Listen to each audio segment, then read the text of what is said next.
I had to drop out of school because we were so poor. We didn't have enough money to buy rice, stuff like that. So I sell a newspaper in Saigon area. And you did that for up till 1986. Right. Believe it or not, the day before I came to U.S., I still run around Saigon selling newspaper. Yeah. That's how I love my mom. I want to give her back something because when I left, I'm the only one can leave Vietnam. She can, so I want to give her something because when I leave, she's not gonna be able to take care of herself. So I have some newspapers left. So I sell some papers so I can get some money and give it to her before I get on the bus, take me to the airport and leave Vietnam the day before.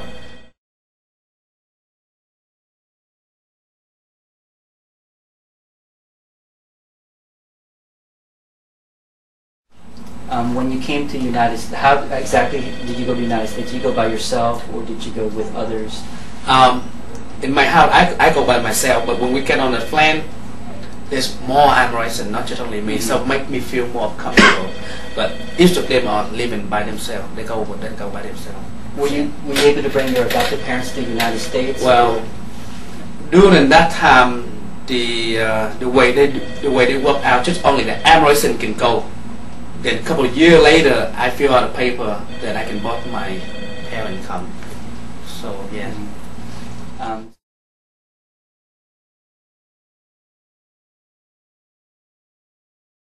Where did you arrive in 1986 United States? I arrived in New York City. New York City. In 1996. And there's a case worker, somebody picked me up at the airport, take me to New Jersey. Mm-hmm. That's where I started my life there. And how was your life in New Jersey? In 86, that family just for temporary. They're more like social worker, case worker, something like. They just make sure you have a place to stay, have food to eat, or take you go to different doctor office, you know, to take care before they put you a real adopted family. Mm-hmm. And was that family Vietnamese or American? The first Vietnamese. Vietnamese. Yes. And what was your relationship like with that? It's fine. It's good. It's great. Yeah. Like you need to go somewhere, do something. That's what I do. The program who in charge sponsor me is that program called Catholic Charity. Catholic Charity. Mm-hmm. They're the one sponsor. Mm-hmm. And after that, you went to a permanent family. Yes. They're American. They're American. They are African American. African American. Yes. Oh wow. I stayed there for 5 years with them. And this is in New Jersey still? In New Jersey. What are the barriers here fitting in? You know,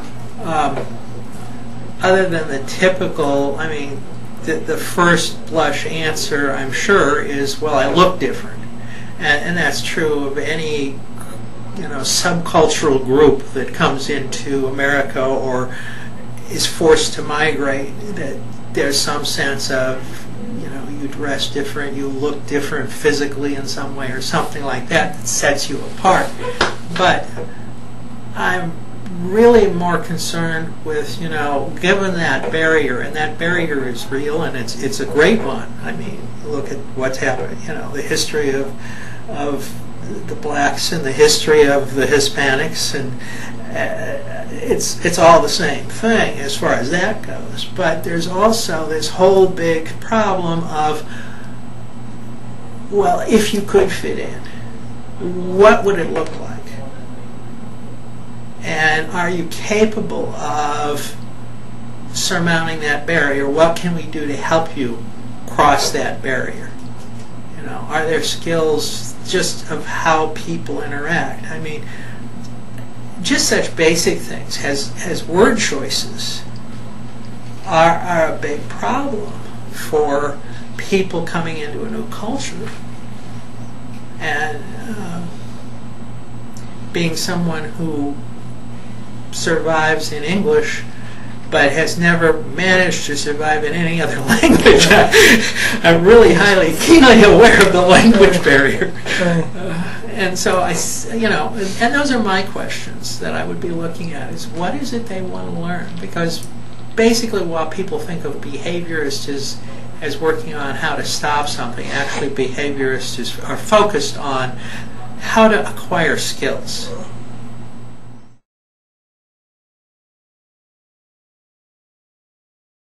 And how was that relationship and living? When I first came, you don't speak none English, and they're American. So what language I have to speak to them? I have to speak English to them, but I don't know even one word. What can I do? All I do was pointing. When I need something, when I need some water, I have to show, point, signal, sign, stuff like that. That's how I do.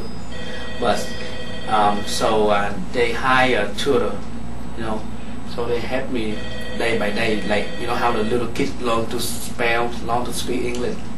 That goes exactly to me. When you were living that family,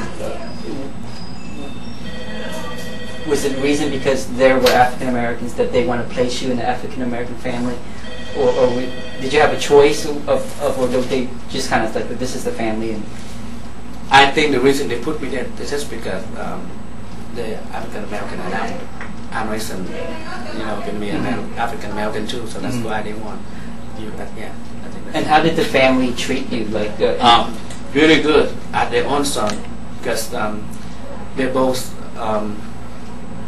have one daughter, she older than me, and they don't have no son. And he a Vietnam vet. Oh, he used to in Vietnam before, so so that's how I lived there. That's how they sponsor me.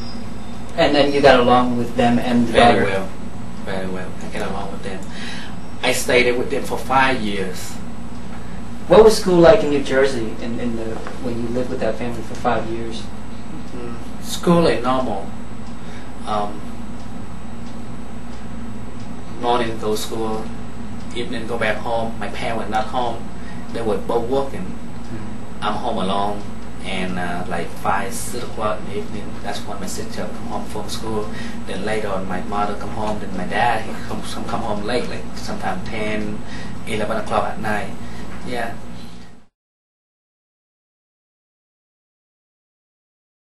There's another program. It's called Group Home Amerasian. So this this located in Brookhaven, Mississippi. No, Jackson, Mississippi. I'm sorry, that was before we moved to Brookhaven. So in other words, they have this house like 5 bedroom. I mean, and 5 bedroom, yes. And they have like all Amerasian living there in same house. They got way Amerasian, black Amerasian living there. So they want me to go there, to see do I like it. If I like it, I can stay with there. If I don't, I can go back. So the kind of charity, they got a ticket for me. So I take a chance. I go there. So I would be able to meet different person same age of mine. So I start to like it because So that's how I decide. I say I want to stay. That's when I start to stay in Jackson, Mississippi. And why was it that? Was that the reason why you left? Because you wanted to be with kids your own age and with the similar experiences? That was exactly. The reason I think I pick group home because there's somebody there all the time. I don't feel lonely, left out. Some kids same my age, they there all the time. So I got more experience. I think that's the reason I picked to go stay in Brookhaven. I mean Jackson, Mississippi. Among Amerasian, white and black, was there any? Did you all get along, or was there with in the group home? Oh yeah. When I with my friend, never talk about black, white, Vietnamese, nothing. All we know with Vietnamese, even we Amerasian, but we never know that too. But when you go to outside the world, when you do something, because anything you do, they will ask you what race you are, and that's when you realize who you are. But besides, when you play that in the house together, you never talk about who you are, or what you speak with me, you're with me. That's it.